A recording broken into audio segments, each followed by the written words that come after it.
평생을 키워주신 부모님의 노쇠함을 살갗으로 느끼며 이제는 노령연금 받을 나이가 훌쩍 넘은 아버지, 완연히 70대 중반으로 접어든 어머니의 딸로서 노후 생활이 더 이상 먼 얘기가 아니게 되었습니다. 부모님의 기력은 갈수록 약해지고 기억력은 더 없어지는 것이 하루하루 갈수록 표시가 납니다. 우리 부모님뿐만 아니라 친구들 얘기만 들어도 그렇습니다. 세월의 언덕에서 황혼의 삶을 이어가는 부모들은 주문을 외우듯 혼잣말을 한다고 합니다. 살아있어 미안하다. 놀고 있어 미안하다. 내가 빨리 죽어야 되는데. 부모들은 자식들에게 오히려 짐이 될까 노심초사하지만 부모의 노후 생활에 대해 진지하게 고민하고 걱정하는 자식들은 드뭅니다. 100세 시대라고 하지만 건강 수명은 그다지 늘지 않아 알고 보면 참으로 가슴 아픈 인생입니다. 요즘은 60 청춘이라는 말도 있지만 젊을 때부터 자식 뒷바라지 하느라 고생만 하다 늙으신 부모들은 환갑을 넘기는 순간 체력이 급격하게 저하됩니다.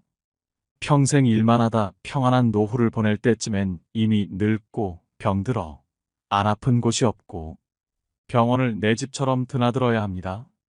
결국 기대 수명이 높아지면서 부모 간병이 새로운 부담이 되고 있습니다. 문제는 배우자를 먼저 보내고 혼자 남으면 자식들은 먹고 살기 바쁘니 잘 챙겨드리기 어려운 현실입니다. 물론 자녀들에게 해가 되기 싫어 자발적으로 요양원에 가겠다고 하는 부모들도 있지만 대부분은 본인 의지와는 상관없이 요양원이나 요양병원으로 떠밀려 갑니다. 요양원에 입소하는 부모들의 사연은 구구절절합니다. 주민등록 또한 요양원으로 옮겨왔지만 우편물이 오면 내 집에다 가져다 두시라고 합니다. 돌아갈 집이 없다는 것도 아실 텐데 그렇게라도 위안을 받고 싶어 하는 듯합니다. 집 텃밭에 풀도 뽑아주고 기초연금도 타러 가야 한다며 당신들은 할 일이 많아 바쁘다고 하십니다. 오늘 내일 가야 한다며 작은 가방을 옆구리에 끼고 복도를 서성입니다. 하지만 부모들의 거처는 요양원입니다. 부모 마음은 자식 감싸기 바쁘지만 요양원에 부모님을 맡긴 후 본인 부담금조차 내지 않고 전화 연락조차 두절인 자식도 있습니다. 전세든 월세든 남겨진 보증금 욕심으로 형제들끼리 아귀다툼도 벌입니다. 각종 할부금과 전화도 부모님 앞으로 돼 있지만 자식이 나 몰라라 해 입혀주고 먹여주고 키워준 부모를 신용불량자로 만듭니다. 참 좋은 우리나라 복지를 악용합니다. 정작 누구를 위한 복지이기에 인생 말년에 자식의 이용물이 돼야 하는지 묻고 싶습니다. 그런 것도 모르고 한 어르신은 빨간 고추 따서 햇볕에 말려서 이 자식, 저 자식에게 보내줘야 할 텐데라고 말씀하십니다. 빈손으로 왔다가 한 평 남짓한 관 속에 묻히는 순간까지 아들아, 내 딸들아 미안하다고 합니다. 부모들은 무엇이 자식에게 그토록 미안할까? 많은 돈, 번듯한 건물이라도 남겨주지 못한 못난 부모가 돼서 미안하다고 하실까요? 대부분의 사람들은 노후를 요양원에서 보내길 원하지 않습니다. 하지만 초고령화 사회로 접어들면서 부모님뿐 아니라 미래의 나 또한 요양원이나 요양병원, 실버타운 가운데 어딘가로 갈 가능성이 큰 시대가 됐습니다. 누구든지 피해가기 힘든 현실적인 문제가 됐다는 의미입니다. 오늘은 요양병원에 근무하는 어느 의사 선생님의 글을 먼저 소개해드리겠습니다. 영상을 끝까지 보시고 주변 분들에게도 공유하셔서 부모님의 사랑과 삶의 애환을 느끼셨으면 좋겠습니다. 요양병원에 면회 와서 서서 있는 가족 위치를 보면 촌수가 딱 나온다. 침대 옆에 바싹붙어 눈물 콧물 흘리면서 이것저것 챙기는 여자는 딸이다. 그 옆에 뻘쭘하게 서 있는 남자는 사위다. 문간쯤에 서서 먼 산 보고 있는 사내는 아들이다. 복도에서 휴대폰 만지작거리고 있는 여자는 며느리다. 요양병원에 장기 입원하고 있는 부모를 그래도 이따금씩 찾아가서 살뜰히 보살피며 준비해온 밥이며 반찬이며 떠먹이는 자식은 딸이다. 아들놈들은 침대 모서리에 잠시 걸터 앉아 딸이 사다 놓은 음료수 하나 까먹고 이내 사라진다. 아들이 무슨 신주단지라도 되듯이 아들 원하며 금지용 옆 키워놓은 벌을 늙어서 받는 것이다. 딸 하나 열아들 부럽지 않는 세상인 것을 그때는 몰랐다. 오늘도 우리의 미래가 될 수많은 그들이 창살 없는 감옥에서 의미 없는 삶을 연명하며 희망 없는 하루하루를 보내고 있다. 그들도 자신의 말로가 그렇게 될 줄은 전혀 몰랐을 것이다. 자신과는 절대 상관이 없는 이야기라고 믿고 싶겠지만 그것은 희망사항일 뿐 결코 남의 이야기가 아니다. 우리는 나이가 들고 서서히 정신이 빠져나가면 어린애처럼 속이 없어지고 결국 원하건 원치 않건 자식이 있건 없건 마누라나 남편이 있건 없건 돈이 있건 없건 잘 살았건 잘못 살았건 세상 감투를 썼건 못 썼건 잘났건 못났건 대부분 요양원이나 요양병원에서 생의 마지막을 보내게 된다. 그곳은 자기가 가고 싶다고 해서 갈 수 있는 것도 가기 싫다고 해서 안 가는 곳도 아니다. 늙고 병들고 정신이 혼미해져서 자식들과의 대화가 단절되기 시작하면 갈 곳은 그곳밖에 없다. 산 사람들은 살아야 하니까 두고 보면 안다. 그래도 어쩌랴?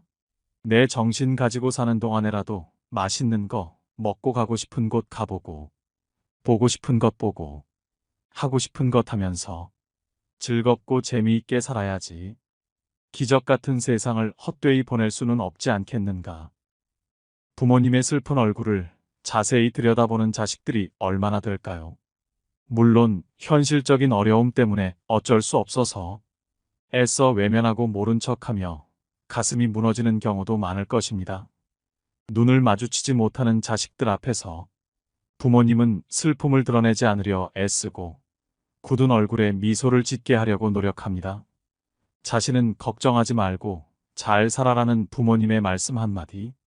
처음엔 마음이 무겁지만 이내 팍팍한 현실에 부딪혀 부모님에 대한 관심이 멀어지고 맙니다. 부모는 자녀가 걱정할까봐 마음과 다른 말을 합니다. 자식은 알면서도 현재 상황에 합리화합니다. 하지만 부모님에게 조금만 더 관심을 가져주세요. 조금만 더 챙겨주세요. 사소한 얘기라도 전화로 안부를 물어봐 주세요. 자식들의 관심은 따뜻한 위로가 됩니다. 부모의 사랑은 하늘같이 크고 높지만 받는 자식은 당연하게 생각합니다.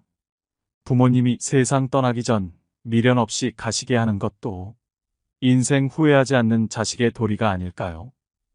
어느 한 어머니가 자식들에게 쓴 편지를 읽어드리겠습니다. 언젠가 요양원에 나를 보낼 자식에게 내 사랑하는 아들, 딸들아. 가족들은 요양원 생활을 하겠다는 내 생각에 반대할지도 모른다. 그러나 대부분의 우리 세대들이 그리 생각하는 것처럼 나도 가족들의 짐이 되고 싶지 않다.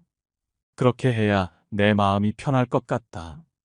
그래서 몸은 가라앉아도 정신이 양호하다면 내 스스로 요양원을 찾을 것이다. 하지만 알츠하이머병 등으로 그런 판단조차 할 수 없는 때가 온다면 그때 나를 요양원으로 보내라고 이 글을 통해 부탁하련다. 얘들아, 나의 뇌가 나와 너희들을 내 기억에서 밀어냈을 때 나를 요양원으로 보내다오. 우리 엄마는 그림 그리기를 좋아하니 펜과 종이를 늘 마련해 주세요. 낙지는 못 드세요. 등등. 내가 좋아하는 것과 싫어하는 것을 그곳 사람들에게 미리 알려주렴. 간간히 내게 찾아와서 너희를 보게 해다오. 낯선 사람 보듯 누구세요?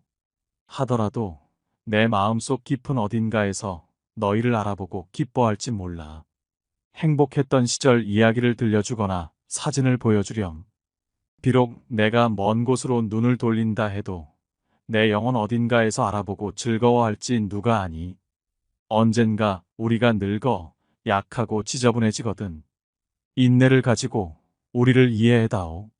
늙어서 우리가 음식을 흘리면서 먹거나 옷을 더럽히고 옷도 잘 입지 못하게 되면 네가 어렸을 적 우리가 먹이고 입혔던 그 시간들을 떠올리면서 미안하지만 우리의 모습을 조금만 참고 받아다오. 늙어서 우리가 말을 할 때 했던 말을 하고 또 하더라도 말하는 중간에 못하게 하지 말고 끝까지 들어주면 좋겠다.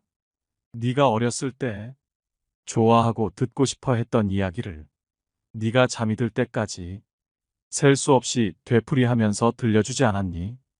혹시 우리가 새로 나온 기술을 모르고 점점 기억력이 약해진 우리가 무언가를 자주 잊어버리거나 말이 막혀 대화가 잘 안 될 때면 기억하는데 필요한 시간을 좀 내어주지 않겠니? 그래도 혹시 우리가 기억을 못 해내더라도 너무 염려하지는 말아다오. 왜냐하면 그때 우리에게 가장 소중한 것은 너와의 대화가 아니라 우리가 너와 함께 있다는 것이고 우리의 말을 들어주는 네가 있다는 것이 중요하기 때문이란다. 다리가 힘이 없고 쇠약하여 우리가 잘 걷지 못하게 되거든. 지팡이를 짚지 않고도 걷는 것이 위험하지 않게 도와줄 수 있니? 네가 뒤뚱거리며 처음 걸음마를 배울 때 우리가 너에게 한 것처럼 네 손을 우리에게 빌려다오. 비록 우리가 너를 키우면서 많은 실수를 했어도 우리는 부모로서 줄 수 있는 가장 좋은 것들과 부모로서 보여줄 수 있는 가장 좋은 삶을 너에게 보여주려고 최선을 다했다는 것을 언젠가는 너도 깨닫게 될 것이다. 사랑한다. 내 사랑하는 아들, 딸들아. 네가 어디에 있든지 무엇을 하든지 너를 사랑하고 너의 모든 것을 사랑한단다. 여러분은 할머니의 글을 읽고 어떤 생각이 드셨나요? 놀랍게도 치매 환자들이 자신을 잃어가는 와중에 본능적으로 지키려고 하는 것이 있다고 합니다. 바로 마음입니다. 오랜 시간 함께 해온 자식을 향한 애틋한 마음. 자신의 이름도 기억하지 못하지만 출산한 딸에게는 미역국을 끓여서 먹이고 싶은 엄마의 마음처럼 기억은 사라졌어도 사랑하고 걱정하는 마음은 그대로 남는다고 합니다.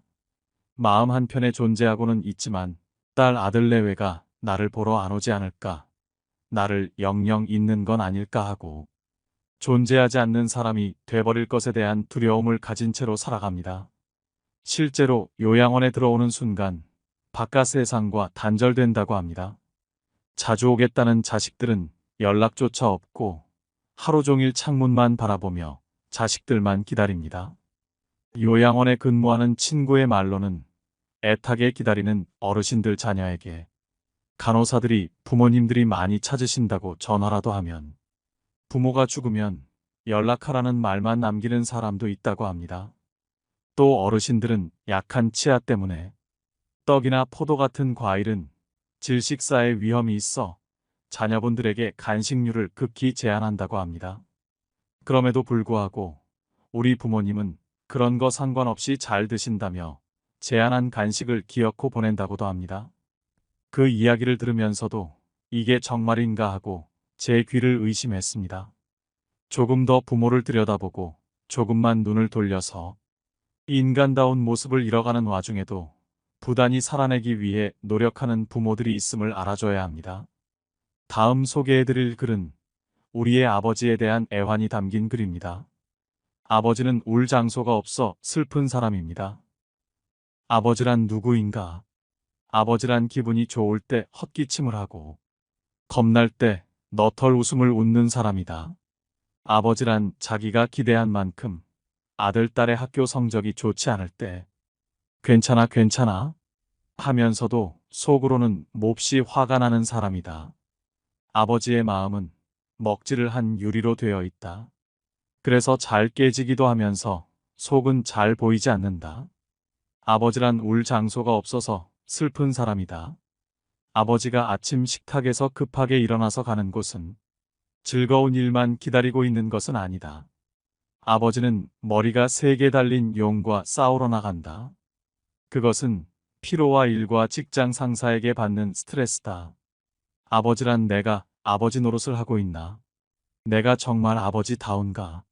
하는 자책을 매일 하는 사람이다. 아버지란 자식을 결혼시킬 때 한없이 울면서도 얼굴에는 웃음을 나타내는 사람이다. 아들, 딸이 밤늦게 돌아올 때에는 어머니는 10번 걱정하는 말을 하지만 아버지는 10번 현관문을 쳐다본다. 아버지의 최고 자랑은 자식들이 남들에게 칭찬받을 때이다. 아버지가 가장 꺼림칙한 속담이 있다. 그것은 가장 좋은 교훈은 선수 모범을 보이는 것이다라는 속담. 아버지는 늘 자식들한테 그럴듯한 교훈을 하면서도 정작 자신이 모범을 보이지 못하기 때문에 이 점에 있어서 미안하게 생각도 하고 남모르는 콤플렉스도 가지고 있다. 아버지는 이중적인 태도를 곧잘 취한다. 이유는 아들, 딸이 나를 닮아주었으면 하고 생각하면서도 나를 닮지 않아 주었으면 하는 생각을 동시에 하기 때문이다. 아버지에 대한 생각은 나이에 따라 달라진다. 그러나 그대가 지금 몇 살이든 아버지에 대한 현재의 생각이 최종적이라고 생각하지 말라. 4살 때 아빠는 무엇이나 할 수 있다. 7살 때 아빠는 아는 것이 정말 많다. 8살 때 아빠와 선생님 중 누가 더 높을까? 12세 때 아빠는 모르는 것이 많다. 14세 때 우리 아버지는 세대 차이가 난다. 25세 때 아버지를 이해하기는 하지만 기성세대는 같습니다. 30세 때 아버지의 의견도 일리가 있죠. 40세 때 여보, 이 일을 결정하기 전에 아버지의 의견을 들어봅시다. 50세 때 아버님은 훌륭한 분이셨어. 60세 때 아버지께서 살아계셨다면 꼭 조언을 들었을 텐데. 아버지란 돌아가신 뒤에도 두고두고 그 말씀이 생각나는 사람이다. 아버지란 돌아가신 후에야 보고 싶은 사람이다. 아버지는 결코 무관심한 사람이 아니다. 아버지가 무관심한 것처럼 보이는 것은 체면과 자존심과 미안함 같은 것이 어우러져서 그 마음을 쉽게 나타내지 못하기 때문이다. 아버지의 웃음은 어머니의 웃음보다 2배쯤 농도가 진하다. 울음은 10배쯤 될 것이다. 아들, 딸들은 아버지의 수입이 적은 것이나 지위가 높지 못한 것에 대하여 불만이 있지만 아버지는 그런 마음에 속으로만 온다. 아버지는 가정에서 어른 인체해야 하지만 친한 친구나 마음이 통하는 사람을 만나면 소년이 된다. 아버지는 어머니 앞에서 기도는 안 하지만 혼자 차를 운전하면서는 큰 소리로 기도도 하고 누구인가에게 의지한다. 어머니의 가슴은 봄과 여름을 왔다 갔다 하지만 아버지의 가슴은 가을과 겨울을 오고 간다. 부모가 되고 나이가 들다 보면 어린 시절에 부모에게 불효했던 것을 뒤늦게 깨닫고 마음 아파한다. 나도 그러했기에 자식이 나를 서운하게 하는 일이 있다 해도 이해하려 한다. 아쉬움과 후회 속에서 살아가는 것이 인생이니까. 때가 되면 식물들은 꽃과 잎을 떨굴 준비를 한다. 꽃은 세상을 아름답고 향기롭게 꾸미고 벌과 나비에게 꿀을 주고 다음 세대의 번식을 위해 열매를 맺은 후에는 떨구어 대지를 향한다. 잎도 줄기의 작용인지 아니면 잎이 알아서 떨어지는 것인지는 알 수 없으나 가을이 되면 낙엽이 된다. 식물들이 때를 알아 꽃이나 단풍으로 마지막을 예쁘게 장식하고 떨어지듯 우리도 인생의 끄트머리에 있는 때를 미리 생각하며 아름다운 마무리가 될 수 있게 준비하는 것은 어떨까? 옛말에 한 아버지는 10아들을 키울 수 있으나 10아들은 한 아버지를 봉양하기 어렵다는 말이 있습니다. 자식이 배부르고 따뜻한가를 늘 부모는 묻지만 부모는 배고프고 추운 것은 자식들에게 말하지 않습니다. 더 많은 것을 주지 못한 자신을 탓할 뿐입니다. 아버지의 사랑이 묻어있는 글 한 편을 더 소개해드립니다. 애비야, 나 3만 원만 주고 갈 수 있겠니? 없어요. 80살이 넘은 아버지가 회사에 출근하는 아들에게 사정을 했건만 아들은 냉정하게 거절을 하였다. 늙은 아버지는 이웃 노인들과 어울리다 얻어만 먹어온 소주를 오늘은 한 번이라도 갚아주고 싶었다. 며느리가 설거지를 하다 부자 간의 대화를 듣다 시아버지의 그늘진 얼굴을 보았다. 며느리는 무언가를 한참 생각하더니 밖으로 달려나갔다. 한참 만에 버스를 막 타려는 남편을 불러 세워 숨찬 소리로 손을 내밀었다. 여보, 돈 좀 주고 가요. 뭐하게? 애들 옷도 사입히고 저 오늘 동창 계모임도 있어요. 며느리는 지갑에서 5만 원 가량을 꺼내 헤아리며 담뱃값이, 차값이, 대포값이 어쩌니 하는 남편 지갑을 빼앗아 차비만 쥐어주고 집으로 돌아왔다. 그리고는 아파트 베란다에 기대 밖을 바라보는 시아버지께 돈을 몽땅 내밀었다. 아버님, 이 돈으로 드시고 싶은 소주도 잡수시고 친구분들도 오랜만에 대접해드리세요. 시아버지는 며느리가 고마웠지만 선뜻 받을 수 없었다. 너네 살기도 넉넉치 않은데 괜찮다? 애들 맛있는 거 사주거라. 며느리는 대답도 듣는 둥 마는 둥 돈을 탁자에 놓아드리고 서둘러 방문을 닫았다. 그날 밤 남편이 퇴근하고 돌아왔다. 씻지도 않고 노는 애들을 보고 왜 애들 좀 씻기지 이렇게 더럽냐? 고 말했다.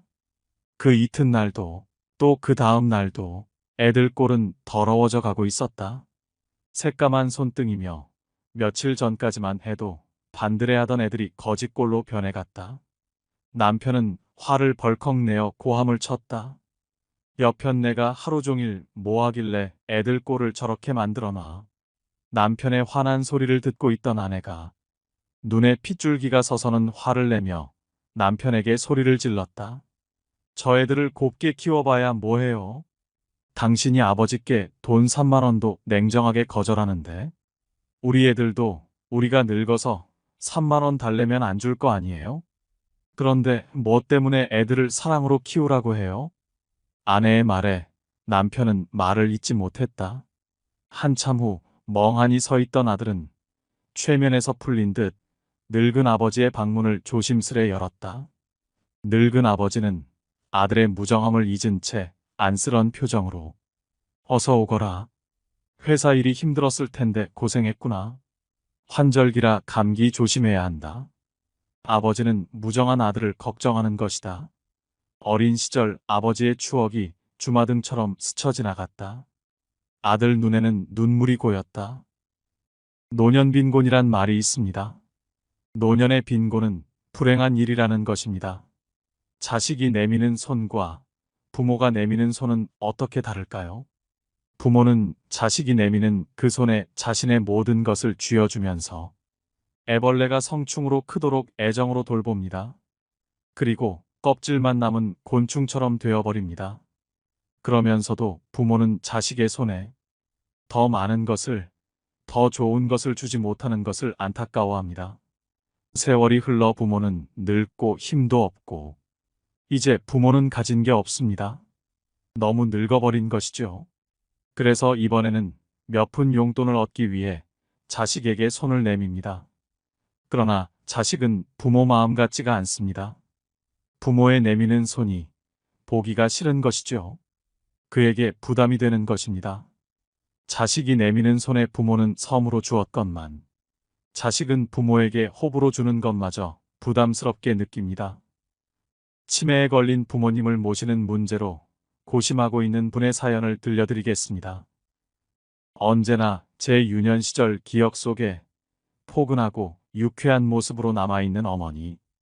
그런 어머니가 치매에 덫에 걸리신 지 벌써 2년째입니다. 제 나이 59살 어머니는 벌써 80대이시니 무리도 아니죠. 그런데도 여전히 전 어머니가 방금 전 식사한 것도 잊으시고 밥을 찾으실 때마다 화장실에서 뒤처리를 하지 못해 헤매는 모습을 볼 때마다 억장이 무너집니다. 어머니를 돌보는 일을 저보다 더 많이 하게 되는 아내를 볼 면목도 없습니다. 이제 어머니도 아내도 모두 노인인데 얼마나 지치겠습니까? 결국 얼마 전 장남인 제가 5동생을 모았습니다. 무거운 마음으로 요양병원 얘기를 꺼냈죠. 다들 말이 없더군요. 내심 제가 계속 어머니를 모시길 바라는 눈치였어요. 그래도 저희 가족이 고생을 하니까 차마 말은 못하고 어떡하지 걱정만 하더군요. 결국 아무런 결론을 내리지 못했습니다. 동생들에게 어렵게 말은 꺼냈지만 저도 사실 결정이 바로 서진 않습니다. 어머니가 우리를 어떻게 키웠는데 요양병원이라니요. 이런 불효자가 있을까요? 하지만 매일 마주하는 현실이 너무 어렵습니다. 저는 어떻게 해야 할까요? 이와 같은 고민을 안고 사는 가정은 더 이상 소수가 아닙니다. 부모를 집에서 모셔야 효도라는 걸 머리로는 알지만 사회 구조가 변화하면서 효자 노릇이 버거운 사람이 많습니다. 과거처럼 어르신 부양을 가족이 도맡는 것만이 진짜 효도일까요? 부모님이 온전할 때 스스로 고민하고 내 건강이 안 좋아지면 특정 요양시설에 맡겨달라고 자녀에게 이야기를 꺼내는 것도 하나의 방법이며 그 대신 일주일에 식사 한 번은 꼭 같이 하자는 등의 조건을 다는 것이 좋을 것 같습니다. 부모님 부양 방식에 대한 결정을 내리기까지 가족 내 눈치 싸움도 적지 않은 만큼 분란을 줄이기 위해 이견을 조율할 조정자를 결정할 필요도 있습니다. 상황이 나빠지기 전에 가족이 미리 협의하고 필요하다면 주 보호자를 정해 그 사람에게 결정의 정권을 맡기는 것도 좋은 방법입니다.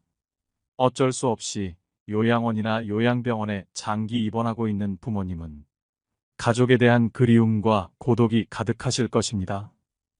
마지막으로 자주 찾아가서 살뜰히 보살피고 부모님과 소통하는 삶의 지혜를 느끼시는데 도움이 되는 좋은 글을 소개해 드리겠습니다. 몇 년 전 일이다. 나와 같은 병실에 80세가 넘으신 할아버지가 계셨다.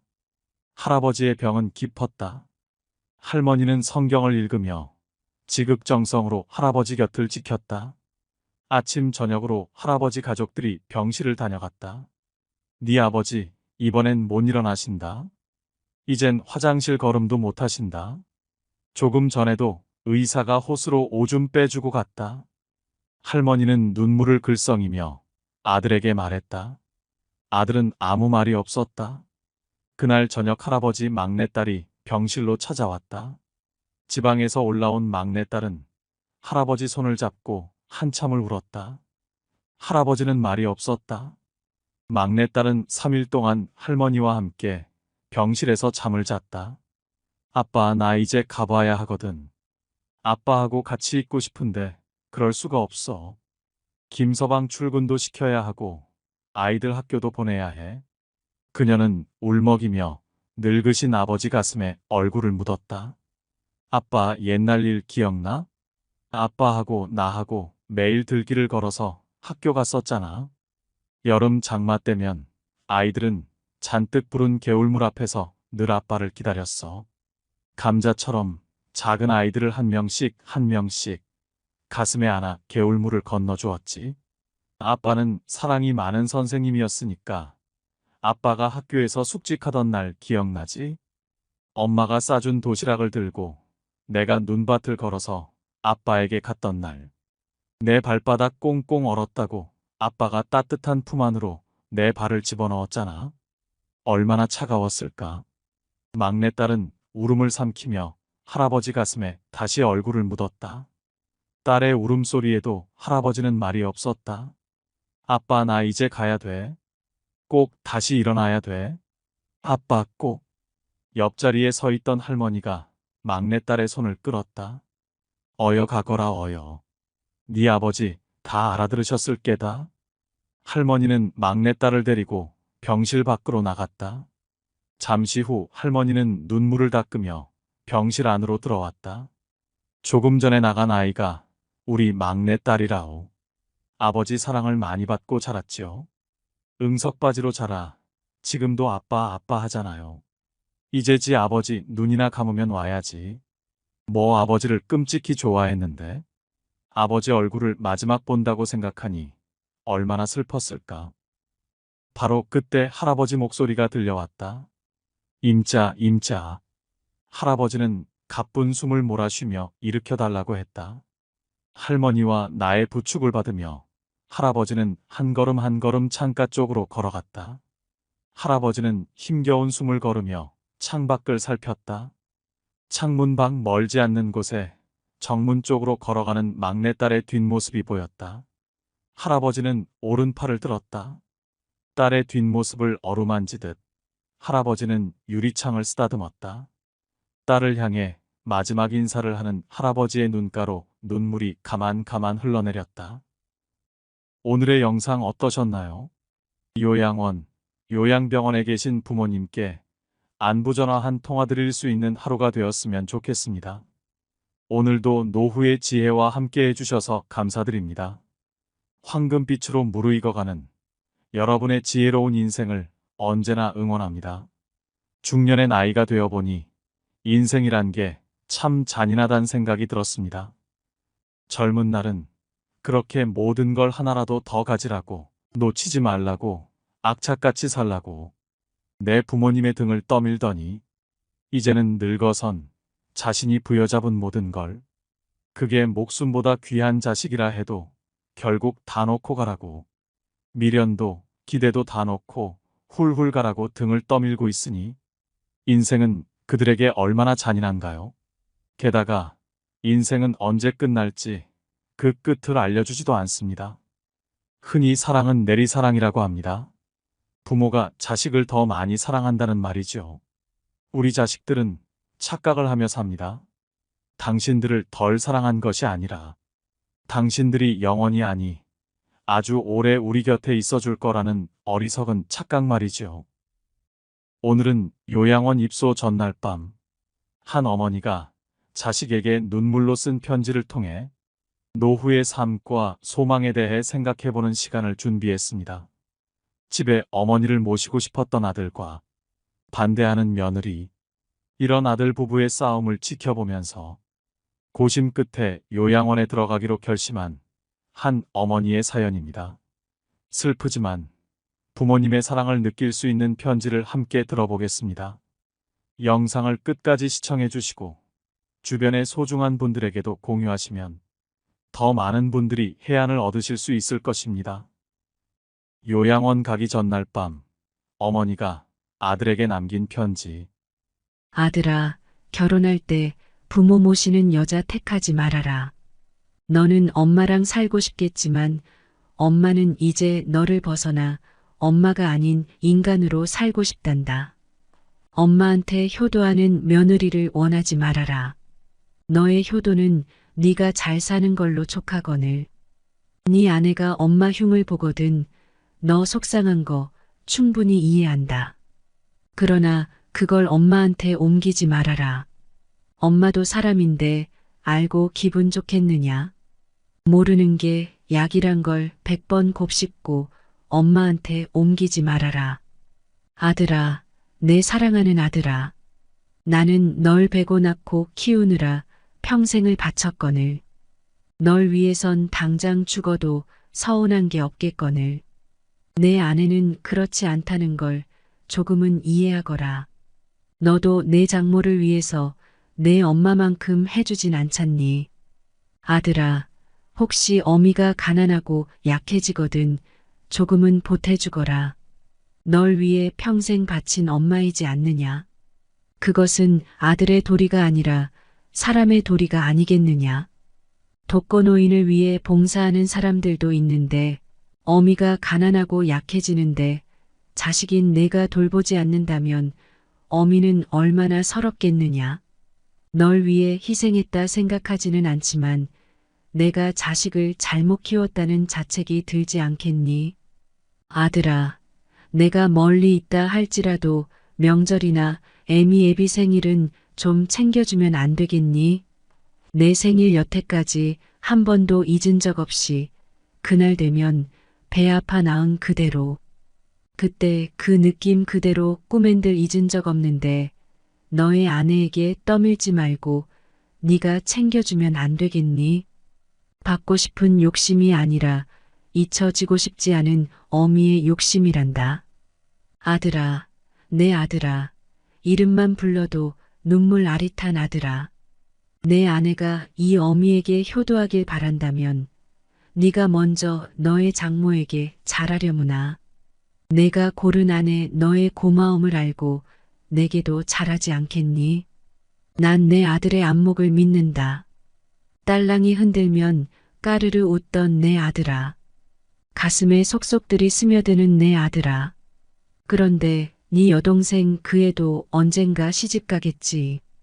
그러면 너의 아내와 같은 위치가 되지 않겠니? 항상 내 아내를 너의 여동생과 비교해 보거라. 네 여동생이 힘들면 너의 아내도 힘든 거란다. 내 아들아, 내 피눈물 같은 내 아들아. 내 행복이 너의 행복이 아니라 너의 행복이 내 행복이거늘. 혹여 나 때문에 너의 가정에 해가 되거든 나를 잊어다오. 그건 어미의 모정이란다. 너를 위해 목숨도 아깝지 않은 어미인데 너의 행복을 위해서라면 어떤 것도 아깝지 않으리. 물론 나도 사람인지라 힘들겠지. 그리고 서운하겠지. 그러나 죽음보다 힘들야. 그러나 아들아, 내가 가정을 이룬 후 이 애미 애비를 이용하지는 말아다오. 너의 행복을 위해 한 평생을 바쳐온 부모다. 이제는 애미 애비도 좀 편안히 살고 싶구나. 너희 힘든 건 너희들이 알아서 살아다오. 늙은 애미 애비 이제 좀 쉬면서 삶을 마감할 수 있도록 해다오. 너의 애미 애비도 부족하고 힘들게 산 인생이다. 그러니 너희 힘든 것들은 너희들이 헤쳐가다오. 다소 늙은 애미 애비가 너희 기준에 미치지 못하더라도 그건 살아오면서 미처 따라가지 못한 삶의 시간이란 걸. 너희도 조금 이해해 주려무나.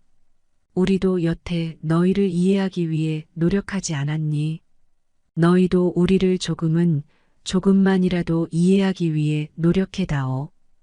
우리가 하는 쓸데없는 잔소리, 너희에겐 들리지도 않는 가치관, 너희들이 이해되지 않는 부분들이 많다는 걸 우리도 안단다. 한 귀로 듣고 한 귀로 흘려다오. 우린 그런 거 잘 모른단다. 아니 모르는 게 약이란다. 아들아, 우리가 원하는 건 너희의 행복이란다. 그러나 너희 늙은 애미 애비의 행복을 침해하지 말아다오. 손자 길러달라는 말하지 말아라. 너보다 더 귀하고 이쁜 손자지만 매일 보고 싶은 손주들이지만 늙어가는 나는 내 인생도 중요하더구나. 강요하거나 은근히 말하지 말아라. 날 나쁜 시어미로 몰지 말아라. 내가 널 온전히 길러 목숨마저 아깝지 않듯이 너도 내 자식 온전히 길러 사랑을 한번 느껴보거라. 아들아, 사랑한다. 목숨보다 더 사랑한다. 그러나 목숨을 바치지 않을 정도에서는 내 인생도 중요하구나. 어찌 노모가 제 젖먹이를 잊어버릴 수 있겠느냐? 제 몸에서 난 아기를 가엾이 여기지 않을 수 있겠느냐? 설령 여인들은 잊는다 해도 나는 절대 너를 잊지 않는다. 아들아, 사랑하는 내 아들아. 건강히 잘 지내거라. 멀리서도 너는 언제나 내 아들이란다. 사랑한다. 아들아, 내 아들아. 구독자 여러분은 어머니의 편지를 듣고 어떤 생각이 드시나요? 아들은 효심이 가득하고 며느리는 천하의 몹쓸 인간 같으신가요?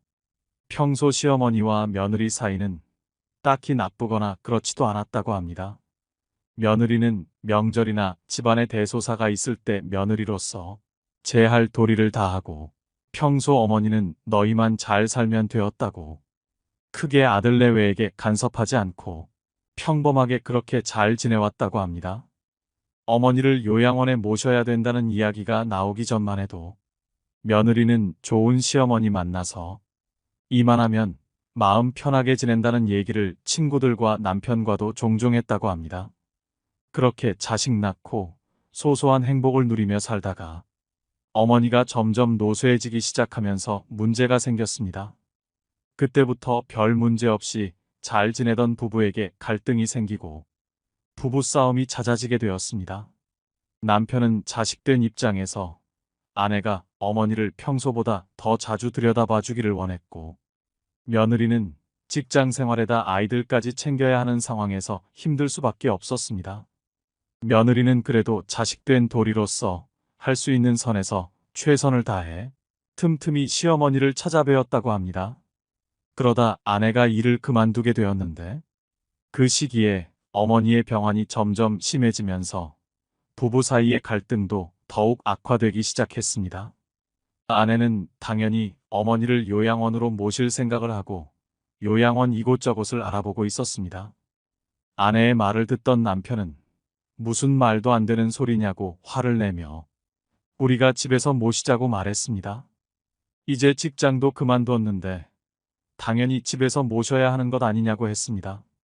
어머니를 집에서 모시는 일이 당연한 며느리의 일처럼 말하는 남편에게 너무나 화가 났습니다. 마음을 추스르고 아무리 이성적으로 다시 생각해 보아도 현재 상황에서 명쾌한 해답이 나오지 않았습니다. 직장은 그만뒀지만 아이들도 아직 어리니 이것저것 신경 쓸 게 많았습니다. 그렇게 몇 날 며칠을 남편과 냉전하던 중에 어머니가 우연히 아들과 며느리가 싸우는 소리를 듣게 되었습니다. 그 길로 어머니는 자기만 요양원에 가면 다 해결된다고 생각하시고 결단을 내리셨습니다. 아들이 당신을 집에서 모신다고 하면서 매일같이 며느리와 싸우는 것을 본다면 부모는 돌아서서 얼마나 많은 눈물을 흘려야 할까요? 이제는 누구나 나이 들면 어쩔 수 없이 요양원이나 요양병원을 알아봐야 하는 100세 시대라고 합니다. 누군가는 그런 말도 합니다. 재수 없으면 120살까지 산다고요. 오래 살게 된 만큼 좋은 것도 많지만 이렇듯 누군가에게는 오래 사는 것이 재앙처럼 느껴질 수도 있습니다. 고령화 시대에 접어들면서 주위에서 너무 많이 만나볼 수 있는 고민입니다. 기대 수명은 100세 시대라고 하더라도 건강 수명은 그것을 따라가지 못해 70세가 넘어가면 아픈 곳이 여기저기 늘어나 병원에는 노인들만 북적거립니다. 몸은 성하지 않지만 약과 병원에 의존해 오래 살아간다는 겁니다. 게다가 자녀들도 예전처럼 많지 않기 때문에 돌아가면서 부모를 모신다거나 돌볼 수 있는 시대가 아닙니다. 다들 제 한 몸 건사하거나 먹고 살기 바쁘기 때문에 나이든 부모를 부양할 생각은 있더라도 상황이 여의치 않은 경우가 대다수입니다. 나이가 들면 여기저기 건강에 이상이 생기고 혼자서는 일상생활을 하기가 매우 어려워질 때가 찾아옵니다. 그러나 부모님 건강이 안 좋아지셨다고 해서 요양원 같은 시설을 알아보는 건 성급한 결정일 수 있습니다. 무조건 시설부터 알아보기에 앞서 현재 부모의 신체적 정신적 건강 상황이 어떠한지부터 꼼꼼히 살펴보고 상황에 따라 선택을 하는 것이 좋습니다. 고령화가 진행될수록 또 하나의 문제는 의료비 부담입니다. 우선 부모가 치매로 의심되면 병원에 가서 치매 진단을 받고 노인 장기요양 등급 심사 신청을 하여 치매 등급을 받아 치매 프로그램과 관련된 정부 보조 혜택을 받을 수 있도록 해야 합니다. 치매 등급을 받으면 요양보호사가 집으로 방문하여 부모님을 케어하는 재가 서비스를 받거나 주간 보호센터에 다니는 방법도 있습니다. 치매는 아니지만 신체적으로 쇠약해지거나 몸이 많이 편찮으신 경우라도 일단 노인 장기요양 등급 신청을 통해 요양 등급을 받도록 해야 합니다. 혼자서 지내시기 때문에 일상생활을 하기 어렵다면 특별 케어 서비스나 주간 보호센터를 갖춘 실버타운 입주도 생각해 볼 수 있습니다. 아픈 부모를 함께 살며 24시간 부양하고 돌봐드리는 것은 매우 힘들 수 있으므로 며느리의 몫이라고 생각하면 절대 안 됩니다. 혹시 집에서 모시는 경우라도 아들이 며느리에게만 맡겨놓지 마시고 서로 의논해가며 많은 부분에서 함께 해야 합니다. 또한 낮 시간대에는 간병인의 도움을 받아서 그 시간만큼이라도 며느리가 자신만의 시간을 충분히 활용할 수 있도록 해야 합니다. 그렇지 않으면 모시는 사람도 결국 지치게 되고 부부 사이 또한 나빠지게 됩니다. 집이 편안해야 집에 함께 사는 부모도 눈치 보지 않고 남은 여생을 마음 편히 살다가 가실 수 있습니다. 결국 부부간의 많은 부분을 확실하게 합의해야 하고 대화를 통해 끊임없이 소통을 해야 합니다. 어느 쪽을 선택하더라도 무엇이 더 좋고 나쁜 선택인지 정답은 없습니다. 각 가정의 상황에 따라 선택을 하되 무엇을 결정하든 상관없이 부모도 남은 인생 마음 편하고 즐겁게 살아가야 하고 자식들도 자식들 인생 행복하게 살아가야 한다는 것 절대 잊으면 안 됩니다. 어머니의 편지를 한 번 더 들으면서 영상 마무리하겠습니다. 오늘도 노후의 지혜와 함께 해주셔서 감사드립니다. 황금빛으로 무르익어가는 여러분의 지혜로운 인생을 언제나 응원합니다. 요양원 가기 전날 밤, 어머니가 아들에게 남긴 편지. 아들아, 결혼할 때 부모 모시는 여자 택하지 말아라. 너는 엄마랑 살고 싶겠지만 엄마는 이제 너를 벗어나 엄마가 아닌 인간으로 살고 싶단다. 엄마한테 효도하는 며느리를 원하지 말아라. 너의 효도는 네가 잘 사는 걸로 촉하거늘. 네 아내가 엄마 흉을 보거든 너 속상한 거 충분히 이해한다. 그러나 그걸 엄마한테 옮기지 말아라. 엄마도 사람인데 알고 기분 좋겠느냐? 모르는 게 약이란 걸 100번 곱씹고 엄마한테 옮기지 말아라. 아들아, 내 사랑하는 아들아. 나는 널 베고 낳고 키우느라 평생을 바쳤거늘. 널 위해선 당장 죽어도 서운한 게 없겠거늘. 내 아내는 그렇지 않다는 걸 조금은 이해하거라. 너도 내 장모를 위해서 내 엄마만큼 해주진 않잖니. 아들아, 혹시 어미가 가난하고 약해지거든 조금은 보태주거라. 널 위해 평생 바친 엄마이지 않느냐. 그것은 아들의 도리가 아니라 사람의 도리가 아니겠느냐. 독거노인을 위해 봉사하는 사람들도 있는데 어미가 가난하고 약해지는데 자식인 내가 돌보지 않는다면 어미는 얼마나 서럽겠느냐. 널 위해 희생했다 생각하지는 않지만 내가 자식을 잘못 키웠다는 자책이 들지 않겠니? 아들아, 내가 멀리 있다 할지라도 명절이나 애미 애비 생일은 좀 챙겨주면 안 되겠니? 내 생일 여태까지 한 번도 잊은 적 없이 그날 되면 배 아파 낳은 그대로. 그때 그 느낌 그대로 꿈엔들 잊은 적 없는데 너의 아내에게 떠밀지 말고 네가 챙겨주면 안 되겠니? 받고 싶은 욕심이 아니라 잊혀지고 싶지 않은 어미의 욕심이란다. 아들아, 내 아들아, 이름만 불러도 눈물 아릿한 아들아.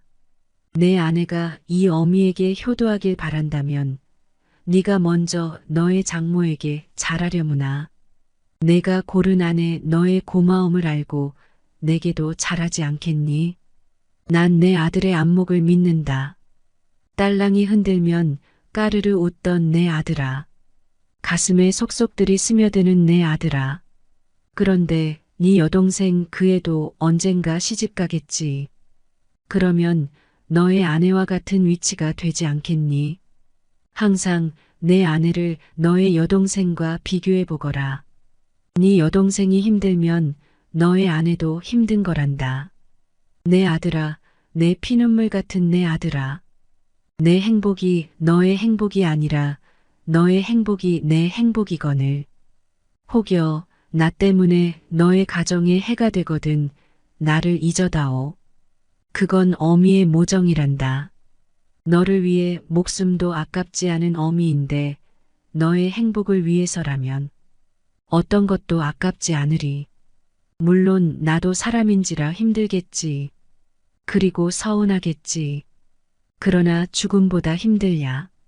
그러나 아들아, 내가 가정을 이룬 후 이 애미 애비를 이용하지는 말아다오. 너의 행복을 위해 한 평생을 바쳐온 부모다. 이제는 애미 애비도 좀 편안히 살고 싶구나. 너희 힘든 건 너희들이 알아서 살아다오. 늙은 애미 애비 이제 좀 쉬면서 삶을 마감할 수 있도록 해다오. 너의 애미 애비도 부족하고 힘들게 산 인생이다. 그러니 너희 힘든 것들은 너희들이 헤쳐가다오. 다소 늙은 애미 애비가 너희 기준에 미치지 못하더라도 그건 살아오면서 미처 따라가지 못한 삶의 시간이란 걸.